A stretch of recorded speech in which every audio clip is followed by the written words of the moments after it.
혹시라도 너네 원할까봐 내가 맨날 다시 말해줘서 너네 필요가 없는 거죠. 다시 얘기해줘. 아하, 우리 모의고사 또 들어가십니다. 이번에 하는 거는 좀 어떠셨나요? 어려워요. 어려워요? A여급은 아니지 않아? 나는 A형보다 어려워. A여보다 어려워? 무슨 수미는 A여보다 어려워요? 안 읽었어. 야, 너 왜 그래 진짜? 안 되겠다. 너 왜 그래? 고등학생 읽어봤을까요? 아니요. 아니 수업을 너네 들어야 돼. 수업을 일단 너네 수업을 기본적으로 들어야 돼요. 여기 학원에만 와서 하라고 하면 나 못해줘. 왜 그래? 수업을 일단 열심히 들으세요. 오늘 지금 나갑니다. 그러면은 일단 설명을 좀 해볼게요. 자, 요거도 비슷하게 A어랑 비슷하게 여러 가지 입장들이 좀 등장을 하고요. 요 입장들의 차이에 대해서 좀 기억을 해주시면 된다라고 생각을 해주시면 되겠습니다. 일단 가 위에다가 이렇게 적어줄게요. 가에서 얘기하고자 하는 거는 심리철학에서 의식이라고 하는 걸 어떻게 설명하는지를 보는 거야. 의식을 설명하는 여러 관점들에 대해서 이야기를 해주고 있습니다. 그래서 히터예요 혹시? 어? 히터예요? 히터는 아예 안 틀었어. 왜 너무 더워? 아니 추울까봐. 켜줘? 세빈은 더워 혹시? 춥지?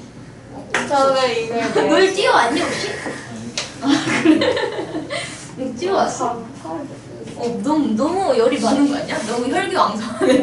나는 추워.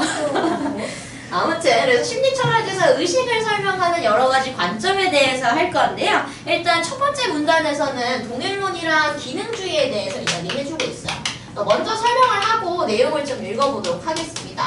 자, 일단 동일론이라고 하는 거는 동일하다는 거예요. 동일. 뭐랑 뭐가 동일하냐면 기능이라고 하는 거는 물질이랑 동일하다라고 얘기를 합니다.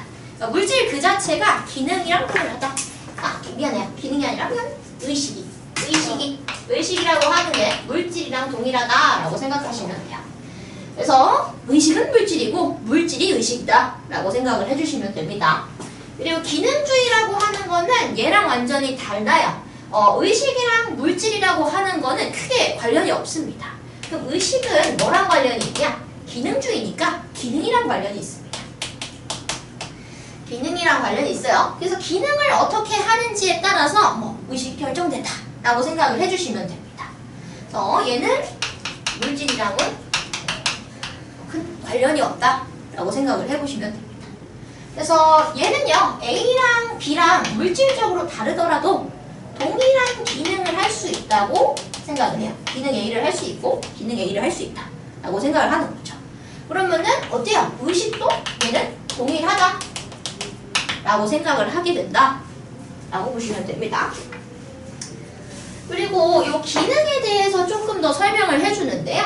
이 기능이라고 하는 거를 얘는 뭐라고 설명을 하냐면 함수적인 역할이라고 얘기를 합니다. 함수적 역할. 제가 너무 예전에 함수를 해가지고 기억이 잘 안 나는데요. 함수라고 하는 거는 f에 이렇게 하지 않나? x라고 하는 걸 넣으면은 그 값이 나오는 거잖아요.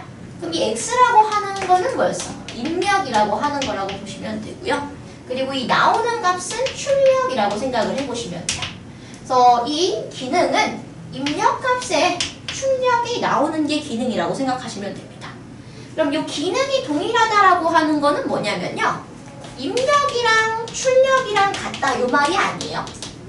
이게 아니라 A라고 하는 입력을 했을 때 B가 나온다 라고 하는 애가 있으면은 다른 애도 A라고 하는 걸 넣었을 때 B가 나와야 된단 말이에요. 그걸 여기서는 뭐라고 표현을 하냐면 입력에 대한 출력의 그 값, 쌍이 일치한다고 봅니다. 쌍이 뭔지는 알죠? 이 두 가지를 합쳐서 쌍이라고 얘기를 하는 거예요. 그래서 걔네들이 일치하는 거를 우리가 기능이 같다 라고 얘기를 하는 겁니다. 그래서 여기에 간단하게 정리를 해보면 기능이 동일하다 라고 하는 건 입력과 출력의 쌍 일치한다 라고 보시면 됩니다. 괜찮죠? 그러면은 요거 한번 같이 봐볼게요. 자, 그래서 심리 철학에서 동일론은 의식이 뇌의 물질적 상태와 동일하다고 본대요. 동일론 동그라미 치시고요. 의식이 뭐래? 물질적 상태랑 동일해요. 여기에 동일론의 내용입니다. 근데 이와 다르게 기능주의는 의식은 기능이에요. 자, 기능주의 동그라미 치시고요. 의식은 뭐다? 기능이에요. 기능. 그래서 서로 다른 물질에서 같은 기능이 구현될 수 있다고 주장을 해요. 그러니까 물질이 다르더라도 기능은 동일할 수 있고요. 그러면 의식은 어때요? 동일하다라고 보는 겁니다. 자, 이때 기능이란 어떤 입력이 주어졌을 때 특정한 출력을 내놓는 뭐다? 함수적 역할로 이제 정의가 된다. 함수랑 동일하다고 보시면 돼요. 그래서 함수적 역할의 일치는 입력과 출력의 쌍이 일치함을 의미한대요. 그러니까 입력이랑 출력이 똑같다. 요 말이 아니라 입력을 넣었을 때 출력이 나오는 요 쌍이 일치한다 라고 하는 게 함수적 역할의 일치라고 얘기를 하는 겁니다. 그래서 요거를 예를 들어서 설명을 해줘요. 그래서 요 실리콘 칩부터 로봇과 우리는 같은 의식을 가진다는 것이다. 거기까지 표시를 해주시고요. 얘가 뭐다? 구체적인 예예요. 구체적 예. 그래서 요 구체적인 예시에 대해서 우리가 한번 봐볼 건데요. 우리 먼저 설명해 볼게요. 자, 로봇이라고 하는 거는 물질적으로 봤을 때는 우리 실리콘으로 이루어져 있습니다. 그죠? 그죠?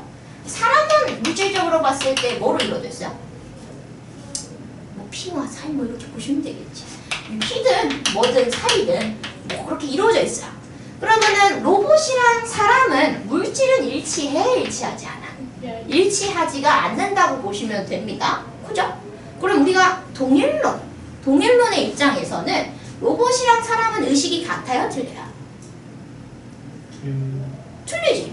왜? 동일론은 의식이랑 물질이 동일하다고 얘기를 했어요. 그러니까 물질이 얘네는 틀리니까 우리가 동일론의 입장에서 보면은 얘네들은 의식이 달라 라고 보시는 거예요. 그죠? 근데 우리가 이렇게 됩니다. 로봇이라고 하는 애가 찔림이라고 하는 입력을 가져요. 찔렸어. 근데 이 찔린 거에 따라서 고통을 느껴요. 이게 찔림이 입력값이고요. 고통을 받는 것이 출력값입니다. 근데 우리 사람이 찔려요. 그럼 동일하게 고통이 있죠. 그죠? 그럼 입력과 출력의 요 쌍이 일치하네요. 그럼 함수적 역할이 어때요? 일치해요. 그죠? 그럼 뭔 말이야? 그건 기능이 일치한다는 거고요. 기능이 일치한다 라고 하면은 우리 기능주의에서는 둘의 의식을 어떻게 하고 볼까? 의식이 동일하다 라고 보는 겁니다. 이해되셨을까요? 그래서 요 상황적으로 이제 이해를 하게 된다고 보시면 돼요. 자, 그러면 그 내용 한번 봐봅시다. 실리콘 칩으로 구성된 로봇이 찔림이라는 입력에 대해 고통을 출력으로 내놓는 기능을 가진다고 하면 로봇과 우리는 같은 의식을 가진다는 거예요. 그죠? 그래서 요거는 여기에서는 기능주의만 설명했습니다. 근데 동일론으로도 생각을 해주셔야 돼요. 자, 이처럼 기능주의는 의식을 구현하는 물질이 무엇인지는 중요하지 않다고 봐요. 그냥 물질이 중요한 게 아니라 뭐가 중요하니까? 기능이 중요하니까. 요거 이해되시죠? 그죠? 그러면은 요거는 뭐 지우고서 썰의 입장으로 한번 들어가 봅시다. 자, 요 설이라고 하는 사람 같은 경우가 또 나오게 되는 겁니다. 설은 기능주의를 반박하는 사고 실험을 제시하게 돼요. 얘는 뭐래? 기능주의를 반박해요. 간단하게 얘는 어떻게 생각한다는 거야? 우리 의식이라고 하는 거는 기능이랑 동일하다는 거예요? 동일하지 않다는 거예요? 우리 사람 않다라고 생각을 하고 있는 겁니다. 그죠? 내가 쓰는 거랑 머리랑 다르대서 반박하는 거예요. 그래서 얘가 지금 뭘 하냐면 사고 실험을 합니다. 사고 실험. 어떤 사고 실험을 하냐면요. 중국어 방 안에 이제 사람을 넣어요. 중국어 방이 있습니다. 여기에다가 A라고 하는 사람을 넣어요. 근데 이 A라고 하는 사람을 중국어를 몰라. 알지 못하는 사람이에요. 근데 이 A한테 어떻게 이제 적용을 했냐면요. 어떤 중국어로 입력이 들어오면은 출력값을 딱 정해놓는 거예요. 중국어로 된 출력을 할 수 있도록 A한테 알려줬습니다. 그죠? 그럼 우리가 뭐 B라고 하는 사람이 있어요. 이 사람은 중국어를 안다고 보는 거예요. 근데 이 사람도 이 중국어 입력이 들어오면은 동일한 중국어 출력을 내놓겠죠. 그죠? 얘도 똑같다? 라고 보시면 됩니다. 그러면은 어때요? 간단하게 말하면 기능은 같죠? 기능은 동일합니다. 근데 우리가 얘는 중국어를 모르고요. 얘는 중국어를 알잖아요. 의식은 같은 거야? 아니. 의식은 같지 않다라고 우리 서른 중요 이제 얘기를 하는 거죠. 그러면 우리 기능주의의 논리를 어떻게 하는 거예요? 반박한다, 비판한다고 볼 수 있는 겁니다. 왜? 얘는 의식은 동일하지 않은데 기능을 동일하니까. 우리 기능주의는 기능이랑 의식이랑 동일하다고 했는데 그 내용을 반박한다고 보시면 되겠죠. 그죠? 그 내용 한번 봅시다. 중국어 방 안에 중국어를 모르는 한 사람만 있다고 하자. 그는 중국어로 된 입력이 들어오면 정해진 규칙에 따라 중국어로 된 출력을 내놓아요. 썰에 의하면 방 안의 사람은 중국어 사용자가 지금 제가 말한 B라고 보시면 됩니다. 중국어를 아는 사람이에요. 사용자와 함수적 역할은 같아요. 그러니까 기능이 같아요. 근데 중국어를 아는 것은 아니에요. 그러면 의식은 다른 거죠. 그래서 기능이 같으면서 의식은 다른 사례가 있으니까 기능주의는 이거 말도 안 된다 라고 얘기를 하게 된 거죠. 괜찮죠? 그래서 첫 번째 요 부분에서는 동일론, 기능주의, 썰, 세 가지를 알면 됩니다. 아니 중국어를 모르는데 중국어 출력을 어떻게? 그거를 이제 할 수 있도록 미리 세팅을 해놓은 거라고 보시면 되죠. 중국어를 못하는데요. 그러니까 어떤 중국어 들어오면은 이렇게 하세요라고 미리 알려주고. 이해되실까요? 그죠? 오케이. 그래서 기능은 동일하게 하는데 알지 못한다고 생각을 해주시면 되겠죠. 그죠? 왜냐면 정해진 규칙이 있기 때문에 규칙대로만 A는 하면 된다고 생각하시면 되는 거예요. 자, 그리고 이제 그 다음에서 얘기하는 것 같은 경우에는 로렌스에 대해서 얘기를 합니다. 얘 같은 경우에 먼저 읽고 한번 볼게요. 자, 동일론, 기능주의, 설은 모두 의식에 대한 논의를 의식을 구현하는 몸의 내부로 한정하고 있대요. 자, 여기 표시해봅시다. 몸의 내부로 한정을 해요. 자, 이 동일론, 기능주의, 설의 공통점이라고 보시면 됩니다. 얘네 셋의 공통점은요, 몸의 내부에 한정되어 있다고 보시면 됩니다. 그러니까 기능이라고 하는 거는 몸 안에서 일어나는 거죠. 그죠? 그리고 의식이라고 하는 거, 물질이라고 하는 거, 이것도 몸 안에서 이제 해결이 된다고 보시면 돼요. 몸 외부로 가는 건 딱히 없다고 보시면 됩니다. 네, 하지만 여기 표시할게요. 의식의 하나인 인지, 그러니까 무엇을 알게 된다라고 하는 것을 몸 바깥에서 일어나는 일과 맞물려 벌어진대요. 그러니까 문제는 뭐냐면 우리가 의식의 하나 중인 인지라고 하는 거, 뭔가를 알게 되는 거는요, 나 혼자서 그냥 갑자기 알게 되는 게 아니잖아. 그죠? 그러니까 바깥에서 일어나는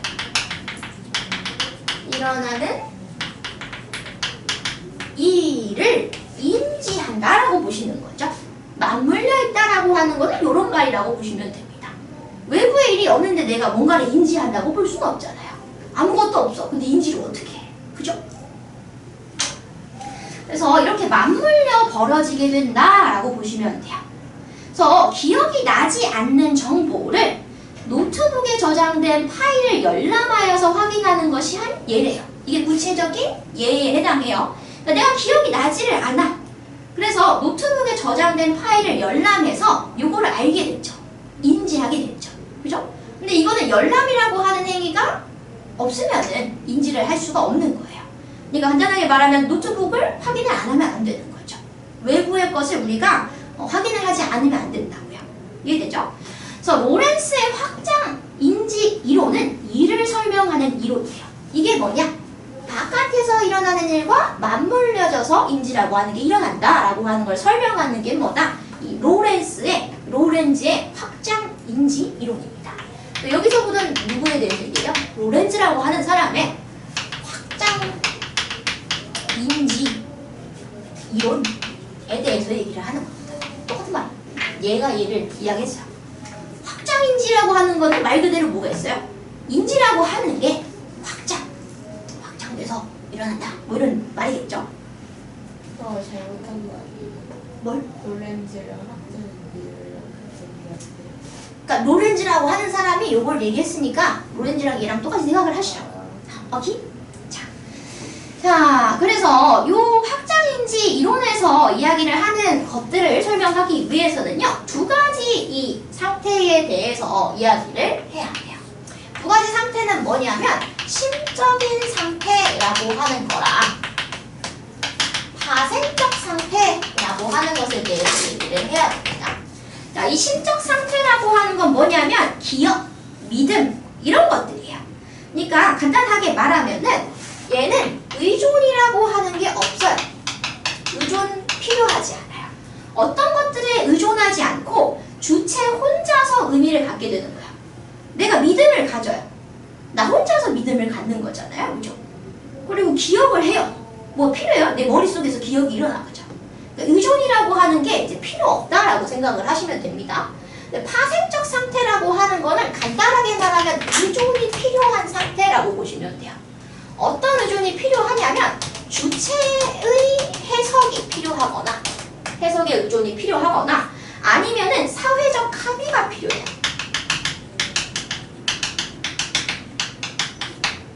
사회적 합의가 필요합니다.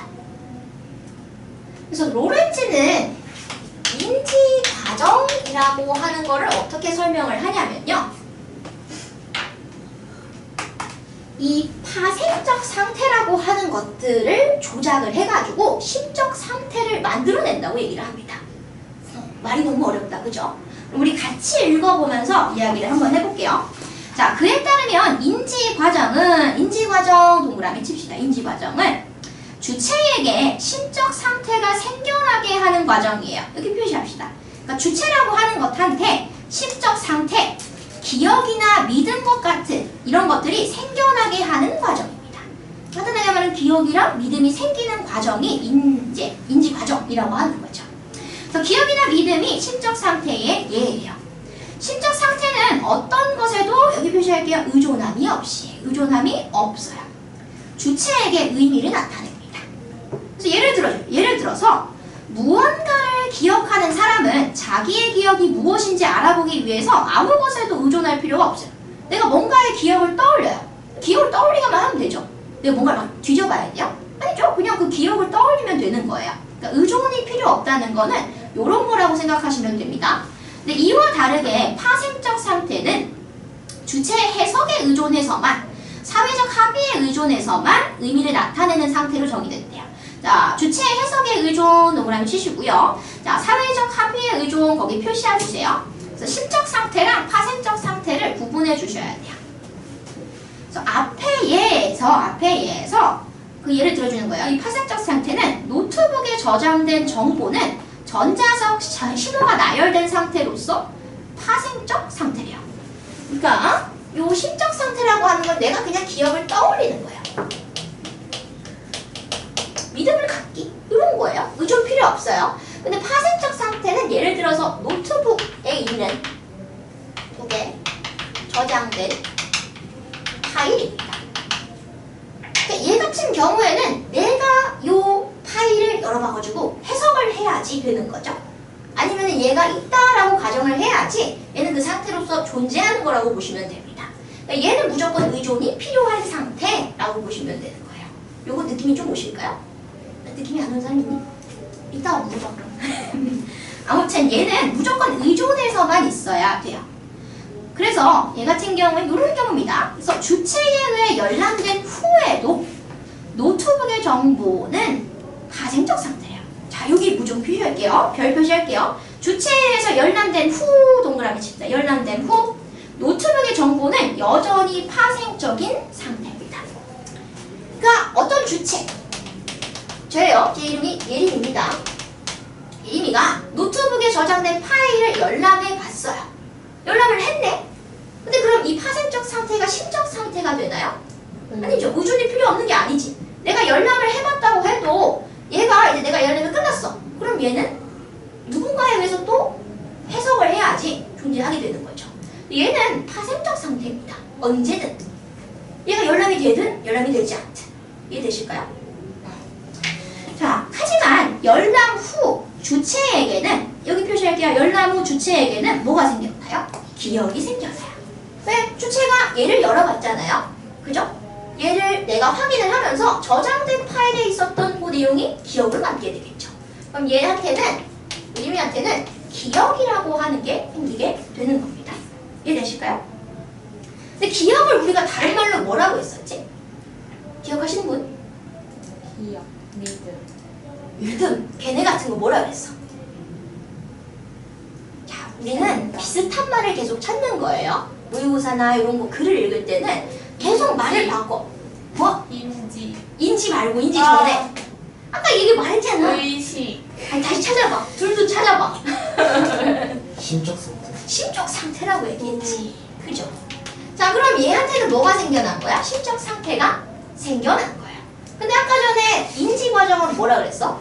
심적 상태가 생겨나게 하는 과정이라고 얘기했었잖아요. 그럼 간단하게 말하면 인지 과정이라고 하는 건 뭐냐면 내가 파생적인 상태를 뭔가 확인을 해요. 그래서 심적 상태가 나한테 생겨요. 요게 인지 과정이라고 보시면 되는 거예요. 오케이? 자, 그거를 밑에서 이제 설명을 합니다. 자, 로렌츠에게 인지 과정은 여기 표시할게요. 파생적 상태가 심적 상태로 변환되는 과정이 아니에요. 아까 얘기했지? 파생적 상태는 항상 파생적 상태예요. 변환이 돼요? 아니요. 변환되는 그런 것들이 아니라 파생적 상태를 조작 동그라미 칩시다. 주체라고 하는 애가 이 파생적 상태를 조작한다는 거는 간단하게 말하면 얘를 확인하거나 얘를 뭔가 기억하고 뭐 이렇게 떠올리는 거 그런 거예요. 조작함으로써 심적 상태를 생겨나게 하는 과정이래요. 여기 표시합시다. 쭉 표시할게요. 인지 과정의 정확한 정의라고 보시면 됩니다. 어때요? 파생적 상태라고 하는 거를 조작, 확인, 열람해요. 그래서 뭐가 생겨나요? 기억과 같은 심적 상태가 생겨나게 하는 게 인지 과정에 해당해요. 오케이? 자, 그래서 이러한 확장된 인지 과정, 미안해요. 심적 상태가 주체의 몸 외부로 확장되는 것이 아니래요. 거기 표시합시다. 주체의 몸 외부로 확장되는 것이 아니다. 심적 상태가 외부로 확장되는 게 아니래요. 자, 우리가 인지 과정을 생각해 봅시다. 아까 전에 뭐랬지? 인지 과정은 파생적 상태를 조작해요. 그래서 심적 상태가 나한테 생기는 거죠. 그죠? 그러면은 심적인 상태가 외부로 이렇게 퍼져나간다. 이거 가능한가? 아니죠. 일단 내가 파생적 상태를 확인을 해야 되잖아. 그래서 지금 보시면은 주체의 몸 외부로 확장되는 것은 아니라고 하는 게 요 말입니다. 심적 상태는 내 몸 안에서만 일어나는 거예요. 심적 상태를 생겨나게 하는 인지 과정이 확장되는 거래요. 자, 인지 과정이 확장, 거기 표시해 봅시다. 인지 과정이 확장돼요. 왜냐면 인지 과정이라고 하는 거는 몸 내부에서만 일어나는 게 아니죠. 몸 외부에 있는 것들을 확인을 해서 내 몸 안에 일어나게 하는 거잖아요. 그럼 그 과정이 확장된다고는 볼 수 있는 거죠. 이해되실까요? 그죠? 자, 그래서 이렇게 보고요. 다시 이러한 확장된 인지 과정은 주체의 것일 때만, 여기 표시합니다. 주체의 것일 때만, 다시 말해 환경의 변화를 탐지하고 그에 맞춰 행위를 조절하는, 여기 표시합니다. 주체와 통합되어 있을 때만 성립할 수 있대요. 그러니까 인지 과정이라고 하는 거는 간단하게 말하면은 주체랑 떼놓고 볼 수가 있나요? 없어요. 주체의 것일 때만, 이 주체와 통합되어서만 인지라고 하는 것들이 존재하게 되는 거라는 말입니다. 즉 로렌츠에게 주체 없는 인지란 있어요? 없어요? 없어요. 주체가 있어야지 인지가 있으니까. 확장 인지 이론은 의식의 문제를 몸 안으로 한정하지 않고 바깥으로까지 넓혀서 설명한다는 의의를 준대요. 의의 동그라미 칩시다. 의의만 얘기했어요. 몸 바깥으로 확장했어요. 그래서 지금 보시면은 확장인지 이론이랑 요 앞에 있었던 애들의 일단 차이점은 얘는 어떻다? 외부로 이제 뭐야? 넓혀서 뭐 확장해서 생각을 한다는 거죠. 얘는 내부에만 한정이 돼 있고 이 세 가지는 괜찮으셔? 자, 그러면은 우리 나로 한번 가봅시다. 자, 나로 한번 가볼게요. 5종 줄게. 자, 나는 이렇게 한번 써봅시다.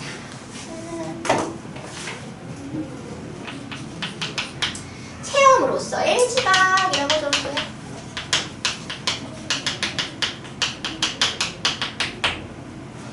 자, 처음에는 의식을 했고요. 두 번째는 인지를 했고요. 이번에는 지각입니다. 지각. 말이 비슷비슷해요. 얘는 가로치고 글쓴이의 입장이라고 적을게요. 이 나에서 결론적으로 말하고자 하는 거는 이 글쓴이, 필자가 뭘 말하고 싶은지, 필자가 어떻게 생각하는지에 대해서 얘기를 하는 거예요. 그래서 앞부분에 좀 다른 이야기들을 하고요. 그거에 대해서 반박하는 식으로 진행이 되게 됩니다. 자, 그래서 지금 첫 번째 문단 봅시다. 자, 일반적으로 지각이란 지각 동그라미 칩시다. 몸의 감각기관을 통해 사물에 대해 아는 것을 의미합니다. 거기 표시할게요. 우리가 지각이라고 하는 것은 뭐냐면 감각기관이라고 하는 것을 통해서 사물을 아는 것이 지각이에요. 그래서 내가 눈을 통해서 요거를 인식하죠? 요거 지각이에요. 내가 손의 감촉을 통해서 요 고양이를 만져가지고 고양이를 인식해요. 지각이라고 보시면 됩니다. 그죠? 근데 이러한 지각을 분석할 때 두 가지 사실에 직면한대요. 첫째는 그 사물과 내 몸은 물질 세계에 있다는 겁니다. 자, 일단 물질 세계라고 하는 지금 요 세계를 말하는 거예요. 요 물질 세계 안에 사물과 내 몸이 존재를 해요. 요 안에 존재를 해요. 그래야지 뭐 만지고 그러잖아. 같은 물질 세계에 있는 거예요. 자, 그리고 둘째는 뭐냐면 그 사물에 대한 나의 의식은, 내 머릿속의 생각은요, 물질 세계에 있지 않아. 물질 세계가 아닌 다른 세계에 있습니다. 그러니까 물질 세계가 아닌 다른 세계가 존재를 하게 되는데 여기에 뭐가 있는 거예요? 내 의식이 들어있는 겁니다. 의식. 내 머릿속에 의식이 여기 들어가요. 별개의 세상에 있는 거죠. 즉 몸으로서의 나는 사물과 같은 세계에 속하는 동시에 의식으로서의 나는 사물과 다른 세계에 속한대요. 그러니까 나라고 하는 애는요, 몸으로서는 물질 속에 있고요, 의식으로서는 물질 세계가 아닌 세계에 있다고 보시면 됩니다. 음식 뭐 이렇게 존재를 하는 거죠. 얘는 근데 그렇게 중요하진 않아. 두 번째 문단으로 가보세요. 이에 대한 객관주의 철학의 입장은 두 가지로 나뉜대요. 두 가지 입장을 우리가 기억을 하셔야 돼요. 첫 번째, 두 번째. 근데 첫 번째, 두 번째 앞에 거랑 좀 비슷해. 자, 의식을 포함한 모든 것을 물질로 환원, 물질로 바꿔서 의식은 물질에 불과하다고 주장을 하는 겁니다. 첫 번째 뭐예요? 의식은 뭐래? 간단하게 말하면 물질이에요. 의식이라고 하는 걸 물질로 환원, 바꿔서 생각을 하는 겁니다. 그래서 의식은 물질이야. 물질이랑 똑같아. 라고 생각을 하는 거예요. 또 두 번째, 의식을 물질과 구분되는 독자적인 실체로 규정함으로써 의식과 물질의 본질적 차이를 주장하는 겁니다. 간단히 말하면 뭐예요? 의식은 물질이 아니야. 물질이 아니에요. 물질이랑 분리하는 겁니다. 그래서 의식이랑 물질은 본질적으로 달라라고 얘기를 하는 거야. 그래서 전자, 의식은 물질이야, 물질로 하던데 라고 주장하는 애들은 지각은 사물로부터, 여기 보세요, 감각 자극에 따른 주체의 물질적 반응. 얘네가 생각하기에 지각이라고 하는 거는 물질적 반응이에요.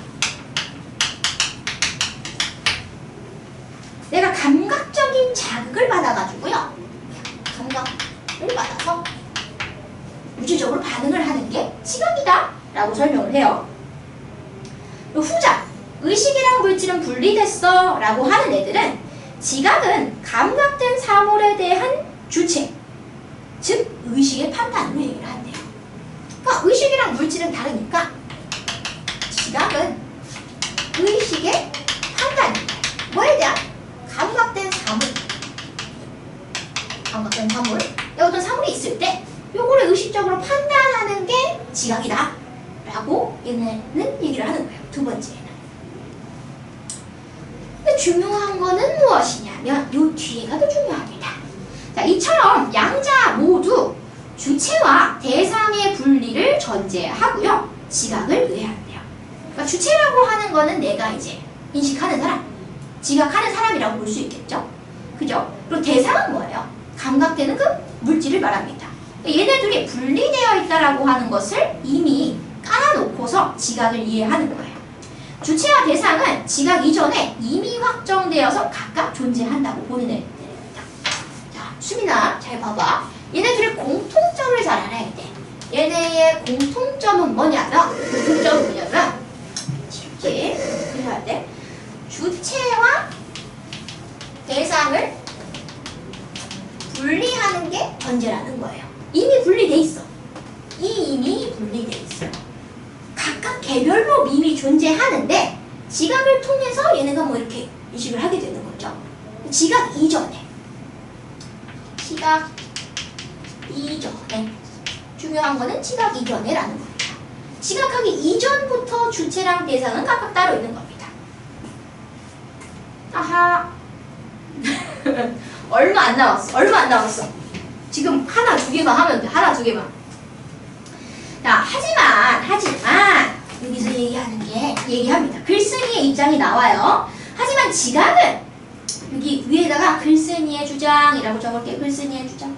지각은 얘가 생각하기엔 뭐냐면 각자로서 존재하기 이전. 자, 각자로서 존재하기 이전 거기 표시하고 이전 동그라미.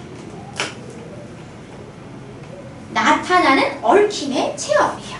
자, 우리 글쓴이가 생각을 하기에는요. 좀 더 고급지게 말하면 필자가 생각하기에는 얘네 둘은 이 지각이라고 하는 것 같은 경우에는 얽힘의 체험이에요. 얽힘이 뭔지 아시죠? 얽힘의 체험. 근데 각자로서 존재하기 이전이라고 하는 거면 얘가 지각을 하기 전에는 얘네들은 분리되어 있나? 아니면 분리되어 있지 않나? 수민아, 분리되어 있어? 아니면 분리되어 있지 않아? 지각하기 이전에. 분리되어 있지 않아요. 중학생은? 있어요. 분리되어 있다. 세민이는? 잠시만요. 뒤에 거 읽지 말고 이점만 읽어. 아니, 각자로서 존재하는 이전 언제요? 자, 지각이라고 하는 건 얽힘의 체험이죠. 그죠? 얽힘의 체험이는 뭐냐면 그 각자가 이렇게 존재하는 게 있죠. 각자 존재. 그러니까 이거는 말 그대로 하면 분리죠. 분리되기 이전에 지각을 하는 거잖아요. 그럼 지각 이전에는 얘네가 분리돼 있어? 안 돼 있어? 안 돼 있어.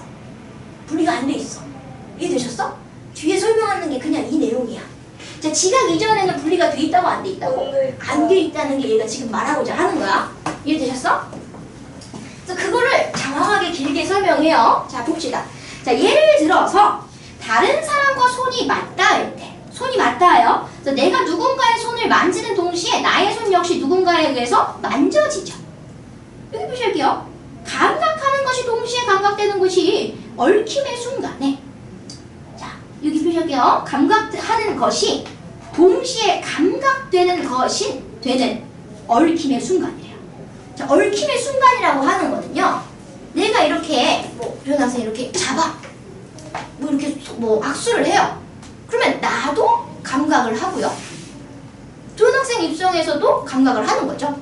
그럼 나는 감각을 하면서 감각이 되는 거네요. 그죠? 그럼 그게 동시에 일어난다 라고 보시는 거예요. 그보다 얽힘이라고 하는 거는 감각하는 것과 되는 것이 동시에 일어나는 거예요. 동시에. 뭐가 먼저 일어나는 게 아니야. 나는 나와 대상을 확연히 구분한대요. 그 순간에 뭐 한다고? 여기 표시할게요. 확연히 구분해요. 간단하게 말하면은 아직 도현 학생이랑 나랑은 확연히 구분돼 있지 않은 거야. 내가 얘랑 접촉을 해가지고 얘랑 내가 있다 라고 하는 걸 지각했을 때 우리 둘은 온전히 구분이 되는 겁니다. 오케이? 자, 지각이라는 얽힘의 작용이 있어야지 주체와 대상이 분리될 수 있어요. 그러니까 뭐야? 지각을 해야지만 분리가 일어나요. 주체와 우리 대상 분리가 일어나요. 이 이전에는 돼? 안 돼? 안 돼. 자, 다시 말해 주체와 대상은 지각이 일어난 이후에 비로소 확정돼요. 비로소 개별 각자로서 존재를 하게 됩니다. 따라서 지각과 감각은 서로 구분되지 않아요. 자, 지각과 감각은 구분되지 않는다. 거기 표시해 봅시다. 왜 지각이랑 감각은 구분되지 않는다고 보는 걸까? 왜 그런 거야? 지각이 되면 감각을 해야 지각이 일어나고요. 지각을 해야 뭐 감각이 일어나는 거니까. 이건 동시에 일어나는 거거든. 이해되시죠? 자, 그래서 얘가 얘기하고자 하는 거는 요거예요. 지각을 통해서 얘 둘이 분리되고 이전에는 각자로서 존재하지 않아. 그리고 지각이랑 감각은 그래서 어때요? 분리되지 않아요. 똑같아.